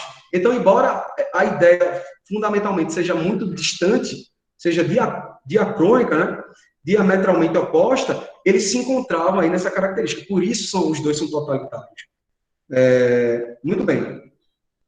Então, o que é que a gente pode falar mais? Os comunismos, segundo Bobbio, veja bem, segundo Bobbio, eles são menos vulneráveis à prática totalitária após seu momento de ruptura. Quer dizer, após o seu momento revolucionário, depois de um tempo, ele é menos vulnerável a esse totalitarismo. Entenda, não é que ele não seja autoritário, apenas ele é menos vulnerável ao autoritarismo totalitário, que é o que a gente está vendo aqui. Muito bem. Então, a gente, pessoal, com isso, vimos os regimes totalitários, noções de totalitarismo, e eu vou seguir agora para, digamos, a segunda parte, o tempo já está se indo, mas a parte que fala sobre ditadura, para a gente ver aqui algumas noções de ditadura, que também preserva características um pouquinho diferentes, beleza? Então, assim, a ditadura, toda ditadura, embora seja autoritária, ela não é, veja bem, ditadura, embora seja autoritária, ela não é totalitária, sacou? Você pode ter ditaduras do tipo totalitária e você pode ter ditaduras que eles chamam aqui de ditaduras modernas, ditaduras tradicionais. E aí a gente vai ver um pouquinho de cada um disso, né? Então, a origem da palavra ditadura é romana, né? Ditadura, que era uma instituição da República Romana. Era a instituição da época da República, em que, em momentos de dificuldade, estresse, em momentos de conflito social, os cônsules elegiam um ditador e aquela pessoa ficava durante um tempo no poder. E era constitucional, quer dizer, aquela pessoa ficava no poder de forma constitucional, porque isso era previsto na legislação, tinha um tempo pré-determinado, não podia mudar leis, não podia passar mais de 6 meses. Quando o ditador romano alcançava o seu objetivo, independente do tempo, ele saía do poder. Então, a ditadura romana, ela tem a ver com essas características bem delimitadas. Já as ditaduras modernas, elas ganham novos horizontes, né? As ditaduras modernas, elas sempre estão ligadas à ideia de ruptura de uma ordem previamente instituída. Então, toda ditadura moderna que você for ver, inclusive as que a gente vai tratar aqui, que são as ditaduras latino-americanas do século XX, ela tem a ver com a ruptura de um certo estado de coisas. Enquanto a ditadura, na origem, a romana, ela já está prevista na Constituição. Quer dizer, é diferente, né? No caso das ditaduras modernas, eu vou citar algumas características, né? Elas normalmente não têm limites jurídicos, não possuem tempo prévio delimitado, só dialoga com a romana na questão do fator emergencial, porque as ditaduras modernas normalmente têm a ver com isso, com um perigo, né? Um perigo emergente. No caso, o perigo aqui que a gente vai ver nas ditaduras latino-americanas seria o perigo do comunismo, por causa do contexto da Guerra Fria.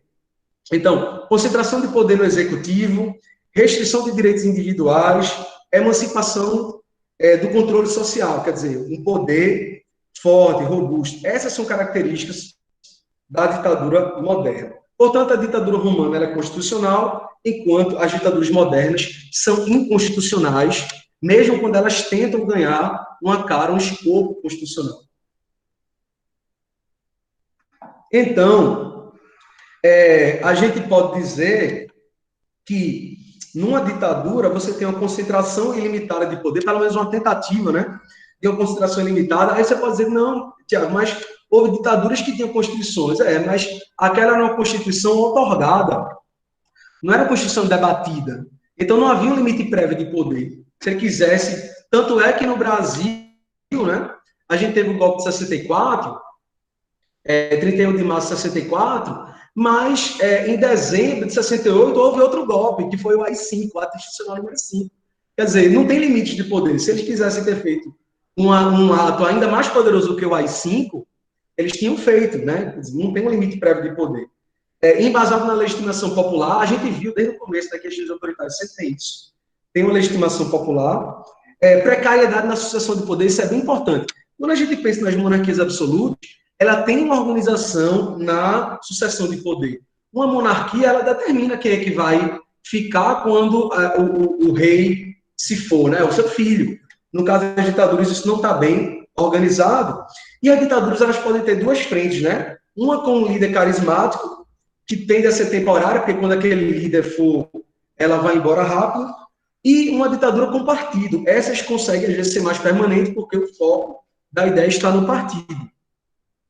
Então, eu quero comparar aí, justamente, os dois tipos de ditadura, né, para ficar mais claro, que são, justamente, a ditadura autoritária moderna, que é essa aí que eu estou falando aqui, que tem os meios coercitivos tradicionais. Então, exército, polícia, burocracia e magistratura. Eu já citei isso, né? Enquanto as ditaduras totalitárias, além desses meios coercitivos tradicionais, tem um poder maior. Partido único de massas sempre. Não é que uma ditadura autoritária normal não possa ter um partido único de massa, mas a totalitária sempre tem, entendeu? Absoluto controle social, pressão propagandista muito mais sistemática e organizada, polícia secreta e de terror e uma maior eficiência ideológica. Essa questão de eficiência ideológica ela é muito pesada, ela é muito importante, né, digamos assim. Então, podemos passar o slide. A gente vai tratar agora, especificamente, dessas breves experiências ditatoriais da América Latina, né? E como o tempo já está bem apertadinho, aí eu queria saber, Levi, se a gente poder, vocês estão com a prática de prorrogar uns 15 minutinhos e tal, ou é 5h30, né? A aula é até 5h30, né?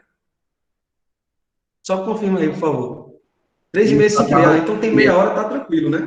Tem meia hora e tem algumas questões aqui que o pessoal perguntou para você. Perfeito, perfeito. Bom saber, porque aí eu adianto pensando nas questões. Eu vou começar a falar sobre essas breves experiências ditatoriais na América Latina, né, século XX, e eu quero começar trazendo uma música de Caetano Veloso, Pôr dos Poderes, que o professor Levi vai dar o play, espero que dê para ouvir, e eu quero que vocês acompanhem aí para a gente fazer uma breve interpretação, enfim, e a gente poder conversar um pouquinho sobre isso para andar para as experiências ditatoriais latino-americanas. Pode ser, Levi?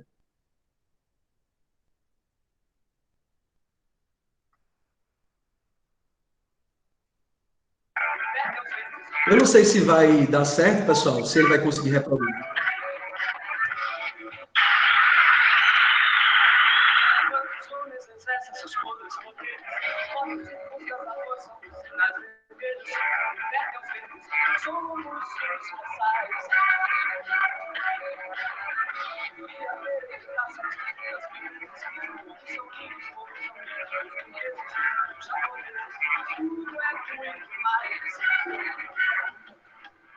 Será que nunca faremos se não confirmar a incompetência da América Católica?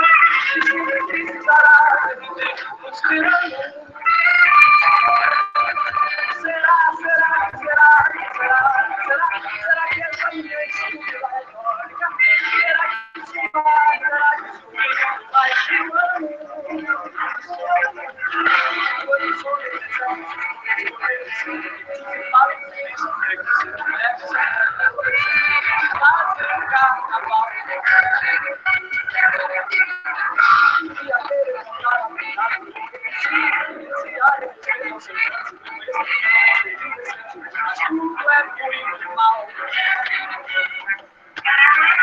Ou então, cada paisano e cada rapaz construiu um vício para jorrar sangue demais em pantanais das cidades latinas e no geral.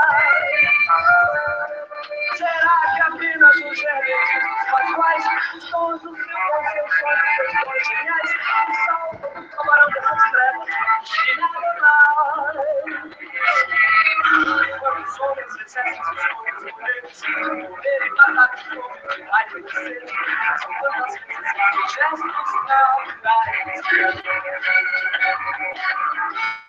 Quero aproximar aqueles que levam bem a vida, mas sem felicidade.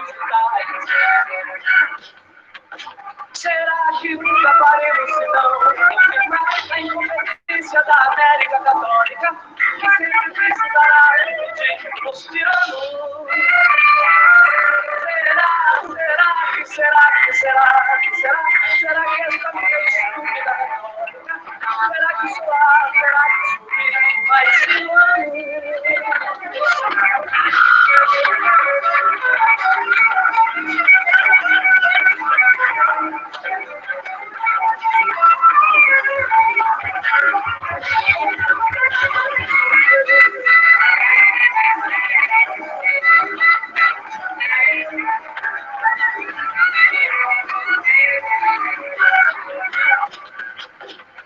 Então, cada paisano e cada capataz construiu um vice para jogar sangue demais nos jornais das cidades latinas e no geral. Será que apenas os herdetos casuais, os tons, os mil com seus sons e seus dons geniais, nos salvarão dessas trevas e nada mais?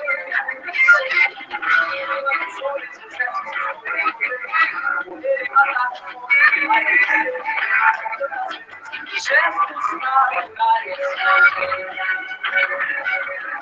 Quero aproximar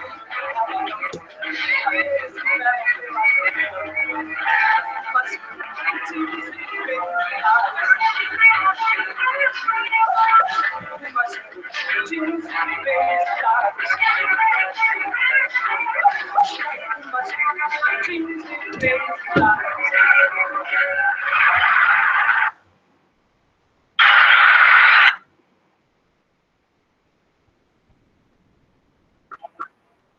Pronto, acho que deu para ouvir, né? Eu ouvi aqui, deu uns ruidinhos, mas eu ouvi. Muito bem. Olha, eu podia dizer a vocês que eu podia resumir a aula sobre as experiências ditatoriais da América Latina nessa música, né? Eu podia resumir nessa música, mas, enfim, a gente vai tentar dar uma analisada aqui, rapidinho, né? Bem rapidinho, não vou ler com detalhe tudo não, mas logo no começo ele fala sobre os homens exercerem seus poderes, né? E a necessidade de avançar sinais vermelhos, mas os verdes não estarem acessíveis. É uma metáfora, né, para a ideia de que é necessário uma luta, e essa luta muitas vezes tem que ser por um caminho, digamos assim, muitas vezes ilegal, como, sei lá, grupos que tiveram que pegar em armas para lutar contra o regime, mas os caminhos democráticos, tradicionais da política não estão abertos, né? Então, somos uns boçais, quer dizer, essa coisa da naturalização dessa boçalidade característica da América Latina, né, autoritária e tal. E aí ele fala, querer gritar 700 mil vezes como são lindos os burgueses, mas tudo é muito mais, quer dizer, não é tão lindo assim, porque e as opressões que tem no meio do caminho, e a desigualdade, né? E aí ele fala, será que nunca faremos senão confirmar a incompetência da América Católica? Eu queria fazer uma ressalva sobre isso. De fato, a América é predominantemente católica, mas, na maioria dos países ditatoriais, a Igreja Católica foi uma fonte de resistência aos regimes. Aqui mesmo, a gente teve a Juventude Unida Católica, por exemplo, que durante o regime militar se organizou para lutar contra a ditadura, né? Nem sempre pegando em armas, obviamente, mas formas de você, enfim, estar contra aquele regime e tal. Então, nem sempre a Igreja Católica, ele falando da América Católica, esteve do lado das ditaduras, na experiência latino-americana, né? Claro que cada experiência é uma. No caso do fascismo lá de Mussolini, o Estado atual católico foi criado justamente por Mussolini. Então, em alguns casos, a igreja teve um consenso, em outros, parte da igreja, pelo menos, ela foi contrária e tal, vai depender. Será que essa minha estúpida retórica vai ter que soar ou ser ouvido por mais de um ano? Será que vai ser para sempre, né? E aí vai, enquanto os homens exercem seus poderes, essa aqui é muito interessante, veja que ele separa os homens, ele considera os homens políticos aqui, né? Enquanto os homens exercem seus poderes, índios e padres, bichas, negros e mulheres e adolescentes, quer dizer, o povão, o resto, fazem o carnaval, quer dizer, tentam ser rebelde da maneira que for, inclusive o carnaval tem um momento de rebeldia, uma jocosidade e uma ditadura que é muito disciplinar, muito hermética, ela não... O elemento jocoso não pode estar presente, né? Então é interessante isso. E aí, querer cantar afinado com ele, silenciar a respeito ao seu trânsito num êxtase, ser indecente, mas tudo é muito mal. Quer dizer, não é possível fazer nada. E aí ele vai, né?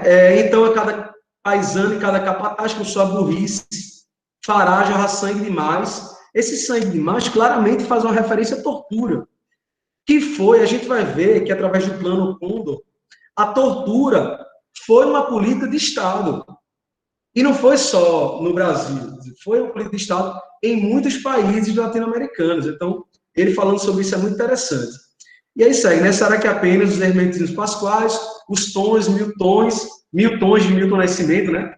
E seus sonhos geniais, e salvarão dessas trevas e nada mais. E aí, enquanto os homens exercem seus poderes, morrer e matar, e muito interessante aqui também, morrer e matar de fome, de raiva e de sede, são tantas vezes gestos naturais. Porque a gente vai ver que uma das consequências desses poderes ditatoriais exercidos aqui foi a miséria de grupos sociais, sobretudo os subalternizados, sobretudo os operários, sobretudo os mais pobres, né? Então, eu quero aproximar o meu cantar vagabundo daqueles que velam pela alegria do mundo e do mais fundos e bens e tais. Então, Caetano resumiu a obra aqui, do que foi essa experiência. E aí eu vou pedir para o Levi passar o slide, por favor.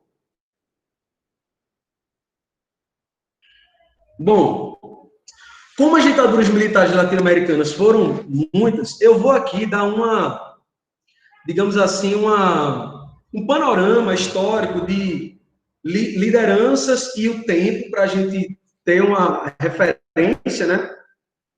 Porque senão pode ser que vocês fiquem muito voando e aqui já não é tão acessível, quer dizer, nem você não acha essa informação tão fácil por aí. Então, achei que era relevante trazer. Um detalhe é que eu botei aí ditaduras militares. Veja só, quando eu falo de ditaduras militares, eu estou falando que o Estado, porque os militares, eles fazem parte da estrutura estatal, deu um golpe no governo, não é isso? Então, é o Estado organizando isso. É diferente de ditaduras, como, por exemplo, a experiência cubana ditatorial, porque foi uma ditadura que não foi dada pelo Estado. Um grupo revolucionário foi lá e orquestrou uma revolução. É diferente de ditadura militar dada por uma estrutura estatal. É o Estado, um órgão do Estado dando um golpe num certo governo, né?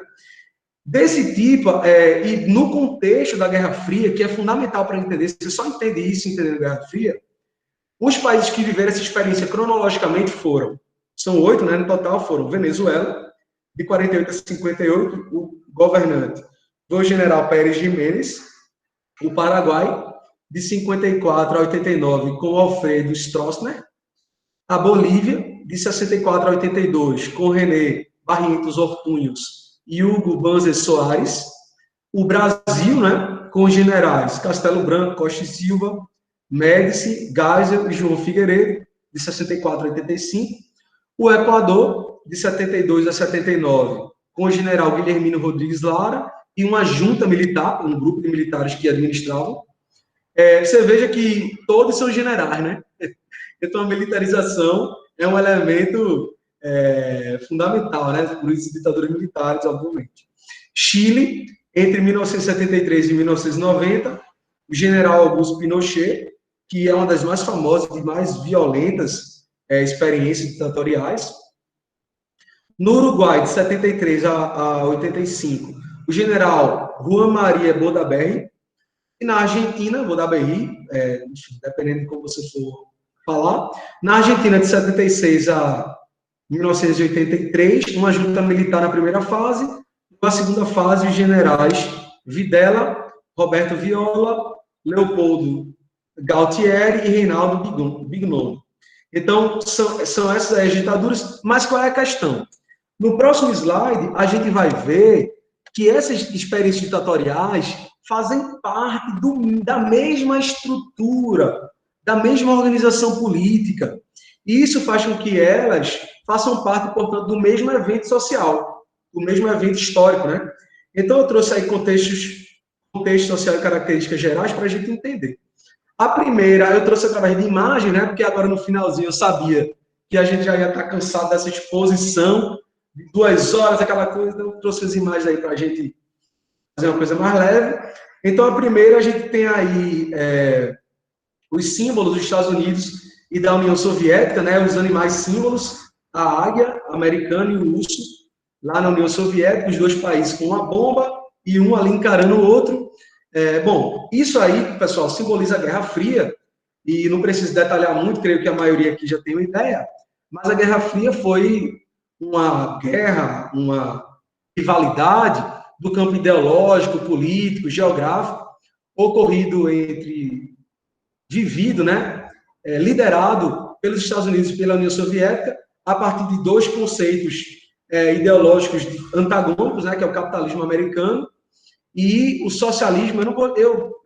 Usa-se muitas vezes o termo comunismo, mas na verdade só se chegou no socialismo, né? A União Soviética chegou no máximo no socialismo. E aí, então, foram essas duas experiências conflitantes que tinham também uma disposição geográfica no seu exercício de poder. Então, os Estados Unidos têm influência geográfica no que se chamava de Ocidente, né? Se chama até hoje de Ocidente, que seriam as Américas, a Europa Ocidental.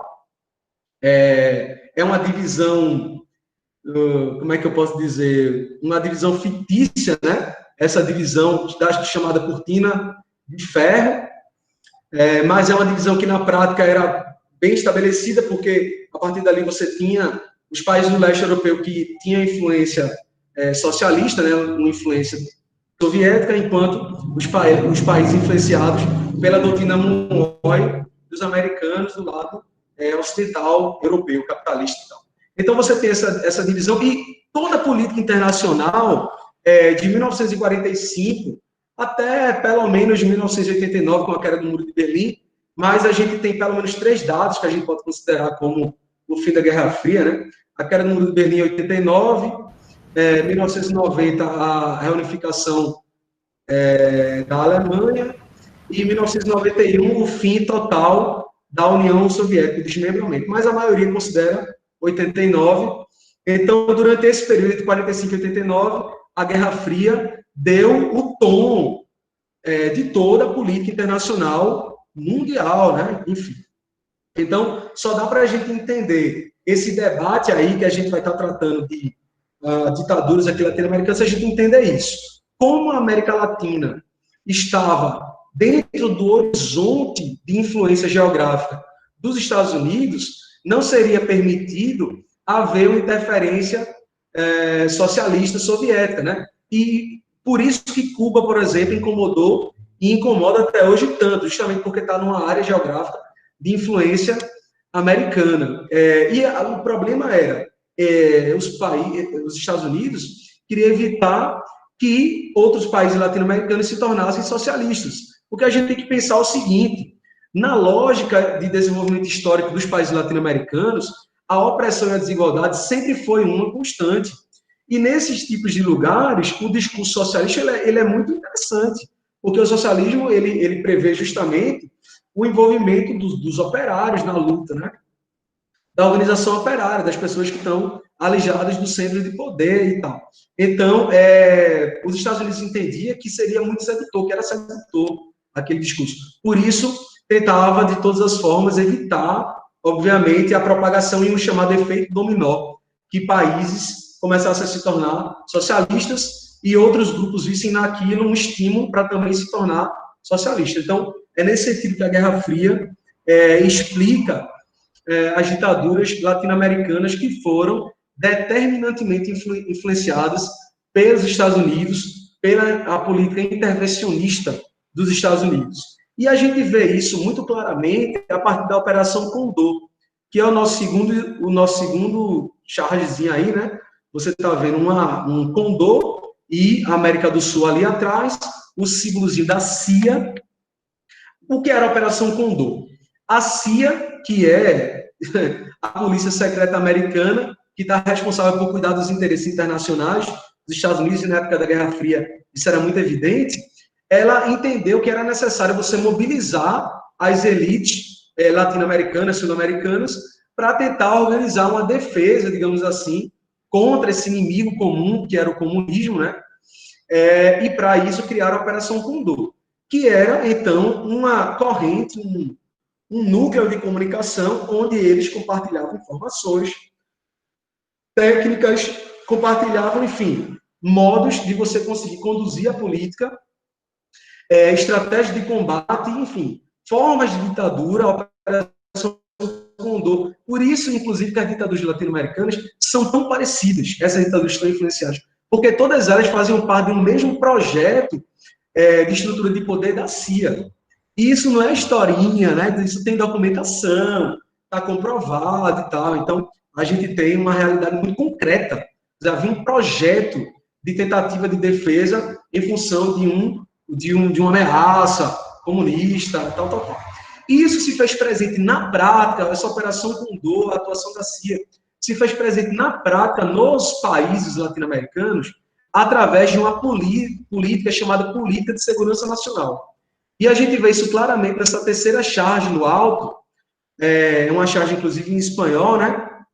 E ele fala, é uma pessoa roubando 2 pessoas, e ele está discutindo aí essa ideia de nossa segurança nacional, nossa política de segurança nacional. Essa charge fala justamente sobre isso. Que política de segurança nacional é essa? Que aquele que organizou ela foi um estrangeiro, o americano, né? O governo norte-americano. Então, é muito estranho. Que política nacional é essa? E como funcionava essa política de segurança nacional? Divulgava-se para a população o medo e os malefícios que o socialismo soviético podia trazer, etc. e tal. Focavam muito, pessoal, na questão teológica, né? Porque pegavam uma pseudo-ideia de que o comunismo é ateu por causa da ideia daquele aforismo de Marx, né? Que a religião é o ópio do povo. Mas Marx fala sobre religião, não fala sobre Deus. É diferente, né? Religião é um sistema, é um conjunto, enfim. Deus é você acreditar numa entidade metafísica superior, é outra coisa. Então, havia essa interpretação generalizante de que o socialismo ele era ateu, e esse discurso ele entrava muito forte, né? Nas pessoas, na família. A gente está falando de uma época, década de 60 tal, 70, que as pessoas eram ainda mais religiosas do que são hoje. Então, enfim, isso pegava muito forte. E a política de segurança nacional, então, era a maneira de os governos ditatoriais latino-americanos tentarem instituir regras que dessem a eles um poder extraordinário toda vez que eles julgassem que o Estado estava prestes a ser dominado ou a passar por uma revolução socialista. Então, era aí essa política de segurança nacional. E essa política legitimava uma série de opressões, uma série de instrumentos de opressão, né? Entre elas, a prática de tortura. E aí você está vendo nesse slide, na chargezinha, onde a gente está vendo um soldado com um dente, né? Ele está com um alicate na mão com um dente, e o textozinho fala assim: sim, general, ele está coberto de vermelho, com certeza é um comunista. É muito engraçado essa, porque, veja, embora esteja falando de uma situação trágica, né, a tortura, ela foi uma política de Estado que estava dentro da segurança nacional. Embora, obviamente, não tivesse lá discriminado, todas as ditaduras latino-americanas praticaram tortura. Toda ela praticou tortura. Então, era claramente uma política institucionalizada e generalizante através da Operação Condor da CIA. E aí mostra o seguinte, que, na verdade, a pessoa que estava sendo torturada tal, não precisava ser necessariamente comunista. Porque ele está dizendo que, está falando, sei lá, olha, está coberto de vermelho, ele não é comunista, quer dizer, ele não tem certeza. É comunista porque está coberto de vermelho? O que significa dizer? Qualquer pessoa que fosse contra o regime, mesmo que fosse democraticamente, ele era considerado comunista. E a gente vê a generalização disso hoje, né? Você é contra o atual governo, então é comunista. Então, você vê isso assado na história. A gente tem uma certa, eu vou chamar de aforismo também, um valor universal, né? Que é a ideia de continuidades e rupturas. Toda a história é feita de rupturas e permanências. Rupturas e permanências. Então, hoje, o contexto é outro. Houve uma ruptura, a gente não está vendo a Guerra Fria. Mas existem permanências. E uma das permanências é isso. Essa coisa de associar quem é contra um regime que se diz de direita de comunista. E não necessariamente a pessoa comunista apenas não concorda com aquelas características daquele governo e tal, né? Então, é bom perceber isso. Na próxima imagem, né, a gente está vendo aí as Madres da Plaza de Maio, as Mães da Praça de Maio, que fica na Argentina. Foi um movimento espontâneo que aconteceu, onde mães de pessoas que estavam desaparecidas, né, que foram desaparecidas pelo Estado argentino, colocaram um lenço branco e começaram a girar no chafariz que tem na Praça de Maio, em frente à Casa Rosada, né, que é o centro de poder do governo argentino. E aí, elas não falavam nada, porque não podia ter manifestação, ficaram só fazendo giros e tal. Depois aquilo foi ganhando, outras mães foram fazendo isso também, então botavam um lenço branco para se identificar. E isso aí mostra uma coisa muito interessante, que é a ideia de terrorismo de Estado. Isso também fazia parte da ideia de segurança nacional. Como assim um terrorismo de Estado? É você ter o Estado promovendo uma situação policialesca, onde as pessoas estão o tempo todo sob o olhar, onde o Estado está vendo tudo de todos, onde, enfim, todo mundo é vulnerável e pode ser um alvo que todo mundo fiscaliza todo mundo. Então, é um terrorismo de Estado, construído pelo Estado. Uma polícia do terror. Todas são características presentes nessas ditaduras latino-americanas. E, por fim, a abertura ao capital americano, né? Obviamente que isso via junto com, inclusive, uma ideia de progresso. Essa imagem é muito boa porque mostra uma limusine bem grande, né? Arrojada, sofisticada, tecnológica. E aí, não, o progresso está acontecendo e tal. E, de fato, do ponto de vista capitalista, houve desenvolvimentos e tal. Mas se você for pegar a história, e eu até tentei tentei, confesso, trazer aqui pontos mais importantes de cada um daqueles países, mas vi que o tempo não daria, por isso selecionei uma coisa mais geral. Mas em todos aqueles países, pessoal, sem exceção, houve o endividamento externo, houve pegar dinheiro de bancos internacionais, sobretudo americanos, para poder bancar esse desenvolvimento estatal. E esses endividamentos externos sempre influenciam muito a inflação dos países, e isso faz com que as políticas sociais fiquem de lado e a desigualdade aumente. Então, essa abertura ao capital americano trouxe sempre um endividamento muito grande dentro dos países ditatoriais, e junto a isso, a miséria, junto a isso, a opressão, o aumento da desigualdade. E é o que essa charge está mostrando aí. Então, a limusine passando, o desenvolvimento passando, mas à custa do peso das pessoas que, enfim, viveram as desigualdades constantes. E, como o Juscelio acabou de falar aí, existe uma permanência dessa situação, né? Quer dizer, a gente vive uma herança disso, até porque a maioria desses sistemas começaram a se desfazer aí dos anos 80. E sabe o que é curioso? Esse desfazer dos sistemas tem a ver com a mudança na política norte-americana. Porque a política norte-americana, a partir dos anos 80, começou a mudar e a criticar essa história de ditaduras e tal, porque os Estados Unidos, tradicionalmente, são o país da liberdade, né? O país da liberdade. Qualquer filme americano que você vai assistir, o fundamento maior vai ser a ideia de liberdade. Então, era contraditório, né? E aí, Jimmy Carter, nos anos 80, esse presidente, começou a ter um outro discurso, que era um discurso dos direitos humanos.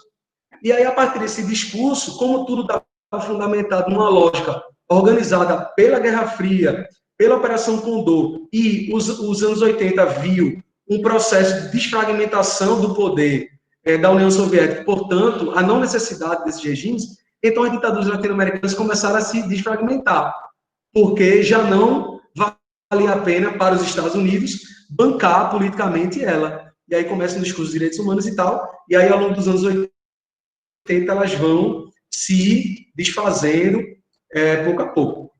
Então essa a realidade, e como eu feliz, estou impressionado de ter conseguido falar tudo aí nesse tempo, ainda sobrou 5 minutinhos para tirar alguma dúvida. Eu sei que não é muito tempo, mas enfim. Mas é isso, assim, a apresentação é essa, e só para esclarecer, o que eu tentei fazer aqui foi, para além de simplesmente jogar um bocado de dados sobre data e eventos, eu tentei trabalhar com vocês conceitos num universo estricto senso, num universo acadêmico, digamos assim, embasado, para que vocês possam, a partir daí, conseguir interpretar as diferenças do totalitarismo, entender que há diferenças entre níveis disso, que ditadura moderna é diferente da ditadura romana, por exemplo, que ditadura moderna é diferente de ditadura totalitária, enfim, que as coisas possuem nuances diferentes. Foi essa a minha proposta, agradeço a atenção, espero ter alcançado vocês. Vocês não sabem como é angustiante para um professor não ter esse olhar mais perto, né? Esse contato, a intervenção, porque por estar na sala de aula a gente vê alguém franzir assim os olhos, a gente percebe que fulano não entendeu direito, aí você já vai lá, aborda um exemplo, uma coisa, né? Mas ainda bem que a gente tem essa oportunidade, eu estou interagindo aqui com cerca de 70 pessoas, na minha casa aqui em Arapiraca, que vocês dos mais diversos lugares do Brasil, e, bom, não dá para negar que isso é massa, né? Então, obrigado aí, atenção, valeu, tamo junto, e a gente vai ter mais outra aula. Agora abrir para perguntas, né? Como é que funciona isso, Levi? Eu leio aqui, Eu vou te mandar as perguntas, eu anotei aqui. Na verdade, a gente teve mais, como é que eu posso dizer, interações no sentido de complementando coisas que você estava colocando, tal, do que efetivamente perguntas. Mas eu anotei algumas perguntas, e as perguntas estão muito ligadas para você aprofundar uma questão ou outra, dar uma voltada, no sentido de reexplicar. Então, lá no começo do nosso encontro, a Maria Helena ela fez 2 colocações, não foram perguntas, mas talvez valha a pena em um comentário. né? As do final agora, pessoal, por causa do tempo corrido, talvez não dê para eu copiar aqui tudo direitinho, mas vamos lá. Então, a Maria Helena colocou que em democracias como a nossa, o autoritarismo está muito ligado a pessoas que acreditam que apoiam o racismo, a violência contra as mulheres, homofobias, e que isso se faz em grande desrespeito ao que está colocado na Constituição, né? A questão da igualdade, da liberdade, da pluralidade e tal, né? A Constituição acaba ficando só no papel, quando a gente tem um conjunto de pessoas com ideologias autoritárias e com recursos para, né, para promover atos violentos ou para discriminar essa sua forma de ver o mundo. Aí o Emerson, na sequência, ele falou que no Brasil, né, uma coisa que poderia ajudar os regimes autoritários é o fato da gente ter um passado um tanto mítico. Isso está presente no imaginário popular do povo brasileiro. E aí vem a primeira questão efetiva, né? A Rita, ela colocou o seguinte: professor, no seu ponto de vista, a gente está vivenciando um regime de autoritarismo, está beirando um totalitarismo? Como é que você enxerga isso, né? E aí também... Beleza. Diga aí. Diga, desculpa. Tá. Não, se quiser, porque essa já se conecta, acho que dá para dar uma resposta rápida, para dar tempo da gente ver mais, né? Beleza. Senão eu posso perder alguma que coisa. se conecta também. A Eduarda Amado Leite, ela pediu para você reforçar o conceito de totalitarismo. Perfeito. Muito bem. Primeiro, a questão por que o autoritarismo? Porque o autoritarismo no Brasil está ligado a esse universo racista, homofóbico e tal, né? Porque o autoritarismo no Brasil, pelo menos desse momento histórico que a gente está vivendo, ele é um autoritarismo ligado a um universo de direita. E justamente como a gente viu, a extrema-direita, a gente pode chamar aqui de fascismo, nazismo, né, em termos de experiência, a extrema-direita está ligada a uma lógica de uma tradição que tem a ver com uma organização patriarcalista, né? Uma organização tradicional, muitas vezes ligada a fundamentos cristãos. Vocês observaram quando eu li aqui Hitler, que ele fala isso claramente, para a gente não seguir, não fugir do que o Criador quer dizer. Então, numa lógica patriarcalista cristã, o homem tem um protagonismo, a heterossexualidade, a heteronormatividade é a única forma que pode ser estar. Então, é por isso que o autoritarismo está ligado a isso no Brasil, né? Falou sobre o autoritarismo, se hoje... Madulei perguntou, nazismo e fascismo são a mesma coisa. Agora, eu vou só aproveitar. Não são a mesma coisa, mas os dois estão dentro da lógica totalitária. Então, como, infelizmente, não daria tempo de eu dizer aqui com detalhes cada um, a gente pode considerar dentro do mesmo escopo teórico, entendeu? Dentro do mesmo universo, mas preservam características diferentes. Por exemplo, o fascismo, ele não previa a ideia de supremacia ariana, entendeu? Já o nazismo, sim, então eles têm diferentes, mas eles fazem parte do mesmo universo, de demandas, de grupo ideológico. Mas sobre o Brasil, não, o Brasil não vive um momento autoritário nesse modelo aqui que a gente está estudando. Por quê? Porque o Brasil tem instituições. O Brasil tem instituições que tentam se colocar contra uma escalada autoritária. Aí é diferente. De fato, existe um governo que dialoga claramente com isso, ele fala sobre isso, do apoio à ditadura, a torturadores e tal, mas, então a gente não pode dizer que hoje existe um regime autoritário no Brasil, porque as instituições funcionam, a Constituição está aí, o Supremo está aí, o Legislativo está aí, a gente tem liberdade de expressão, aqui a gente falando sobre isso e tal, mas a gente está num processo de escalada, e isso pode ser perigoso e tal, né? Mas as instituições ainda se mostram com um poder de contrabalança, nesse momento eu ainda enxergo assim. Mas é importante a gente estar ligado. Em relação à definição de totalitarismo, bom, eu posso dizer que o totalitarismo, ele é um regime autoritário. Entre todos os regimes autoritários, ele é o que vai, de forma mais extrema, na lógica de arregimentar os sujeitos, os cidadãos, para aquele processo histórico. Quer dizer, o totalitarismo é um regime autoritário, portanto ditatorial, que tenta entrar no privado. E ele constrói um discurso mitológico baseado numa tradição teológica, regra geral teológica, para se embasar. Ele se propõe, portanto, natural.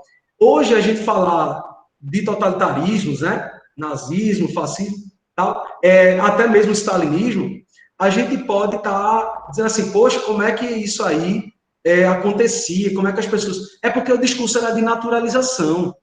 O discurso era de naturalização. E as pessoas entendiam a vida dessa maneira, né? Não existencialista, digamos assim, onde a gente é o construtor da cultura, mas que existem certas naturezas. E fazia parte da natureza a gente preservar aqueles valores, que seria o patriarcalismo, que seria a ideia de honra, a ideia de hierarquia, que a vida toda é fundamentada nisso, entendeu? Então, o totalitarismo está dentro desse universo aí.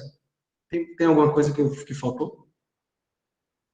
Então, Tiago, no geral, acredito que você conseguiu, assim, agora com essa explanação do finalzinho, responder a maioria das dúvidas. Tem uma questão do Daniel que fala sobre o que você citou do raciocínio como...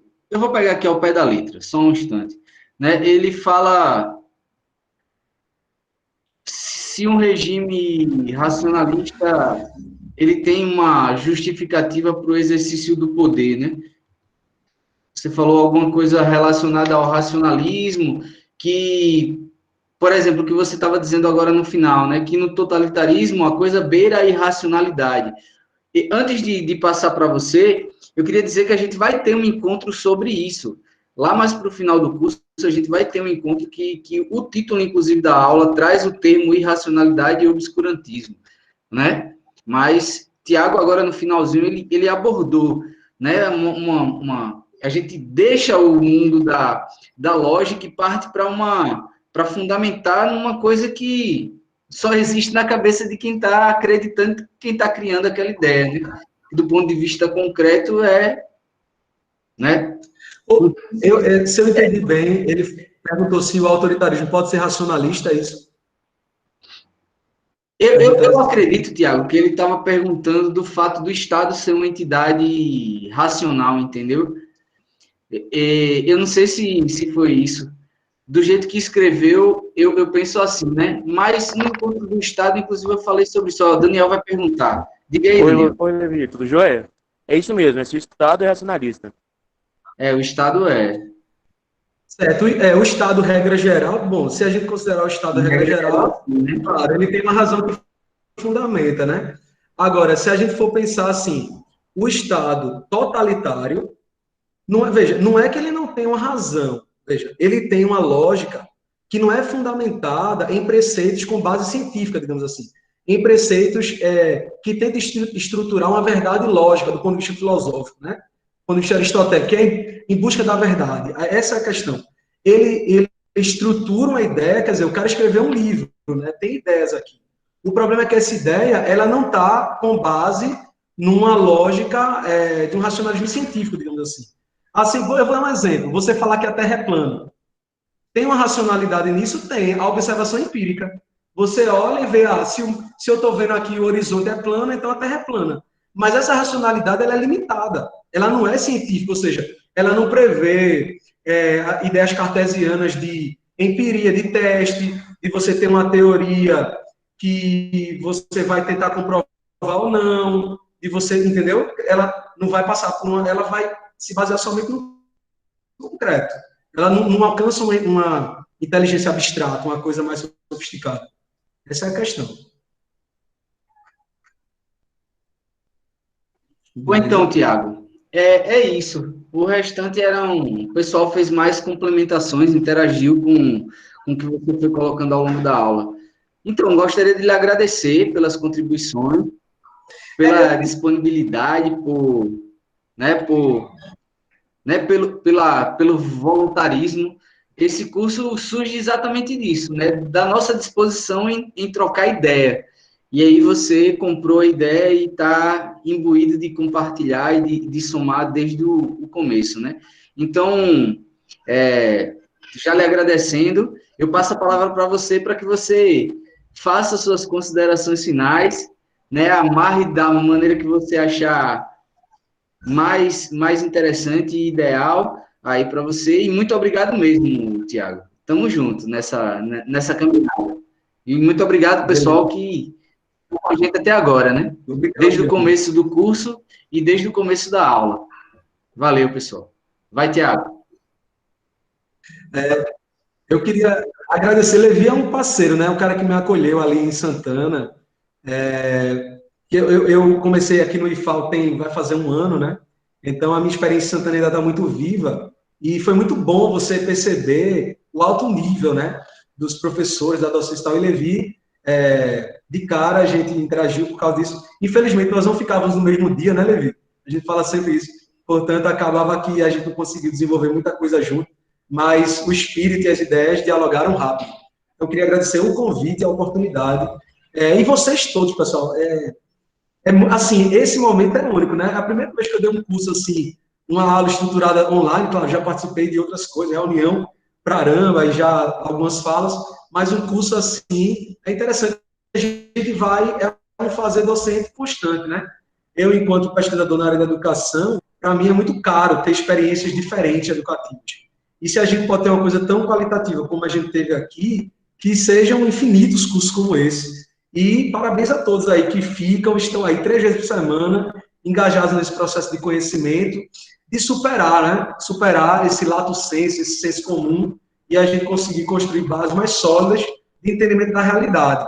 Lembrando que, freirianamente falando, só tem valor esse conhecimento se você pode ter um uso real com ele, se ele é concreto, se ele pode te transformar. Né? Se a gente chegar aqui e só ficar acumulando e ter a ver somente com uma relação de vaidade, onde alguém consegue memorizar um bocado de conceito, mas não consegue transformar na sua prática real, então o conhecimento tem um valor menor. E eu tentei construir um conhecimento assim, que desse uma instrumentação para a compreensão da realidade, beleza? Então, muito obrigado. Em breve a gente vai estar junto, que eu em breve ainda vou dar outro curso aí. Valeu, gente. Obrigado. Um abraço a todos.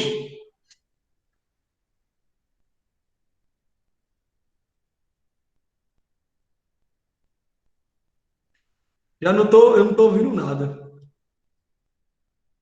Um beijo.